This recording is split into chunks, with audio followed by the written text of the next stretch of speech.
Let's create a faux stained glass sun catcher that's a rooster. So we're going to start by painting this wood cutout black. I do this on most all of them. You could choose a different color if you want to, but I prefer the black color, and I'm just using acrylic paint. And you do want to dry the front and the back before you adhere it to this paper transfer tape. Now this is the Frisco Craft brand paper transfer tape. It rolls out sticky. It's like a big roll of masking tape. And you're going to put your wood cutout on there, cut it off, and then you can roll it back and use it for other crafts that you're going to do. So I like to fold the corners in so it allows me to maneuver a little bit better when I flip it over. I use a wood stick like a brayer to make sure that that wood cutout is stuck really good to that paper transfer tape. Now the paper transfer tape is like a low tack, and so you really want to make sure you use a brayer. So I am using a silicone cup. You could use a paper cup to like pinch and pour this crushed glass. This color is ruby red, and we're going to just put it in various different places. It's like kind of like a mosaic. It's really cool. I love the way this turns out. We're going to use all those colors you see, and it's going to be so pretty. So I just filled in random places with the crushed glass. That is Sunset Glow, and I thought, well, this is going to be really pretty in here.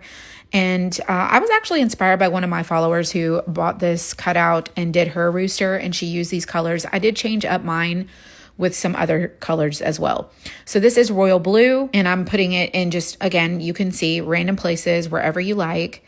And you can do this in like a rooster realistic color, but I love the colorfulness. I'm using ice chips in the eye area for the clear spot, and that is golden honey. I think it's really a great pop of color there too. And then we're going to use, I believe it's treetop is the green. That's the green, it's treetop. And I love how all these colors are just starting to come together. And then we did do some extra orange right there. I felt like it just needed a little bit. And then we're going to use black.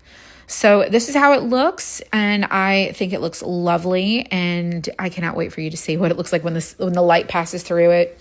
So we're going to be using resin. We have resin available now, and this is great for like a starter if you want. You can also get it on Amazon. So I used 80 milliliters of resin for this, equal parts A and B. I did have some left over, and so I used it in a different project. Just a smaller 6-inch outline. You're going to have your resin look kind of ribbony. You're going to mix it slowly. This is sped up, so don't mix it this fast. It's going to get cloudy, then it's going to get clear, and then it's going to be ready to drizzle in. So while you're watching all of this, because you're basically just drizzling into the openings, I wanted to tell you, a lot of the videos I say don't put this in direct sunlight. It's going to depend on the resin that you use. Resin, depending on the quality, can yellow over time. And so if you put it in your window in like the direct beam of the path of the light, it can cause yellowing, and it can cause your resin to heat up. So resin has different properties depending on which one you get.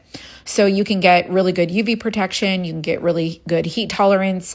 And I just feel like saying don't put it in direct sun doesn't mean you can't put it in a window. This is meant to catch light. It's not a real stained glass cutout. It's made with resin and crushed glass and wood. So it's not going to be the exact same. So I just wanted to say that. Now I am spraying this with isopropyl alcohol, and I use 99%, but I did order some 91, and I just put it in a spray bottle, and it's going to help pop the bubbles that might be there. You could also use heat like from a lighter or whatever. Now I have waited about 12 hours before I've peeled off this sticky transfer tape off the back, and it comes off really easy. No residue is left behind. This is what it looks like. One side is shiny. The other side is more of a matte finish. If you want it shiny, you can add a clear coat to the back, but this is how it looks. Hope you've enjoyed this one. If you want to get these cutouts, you can go to suncatcherdiy.com and find all of the information and supplies there.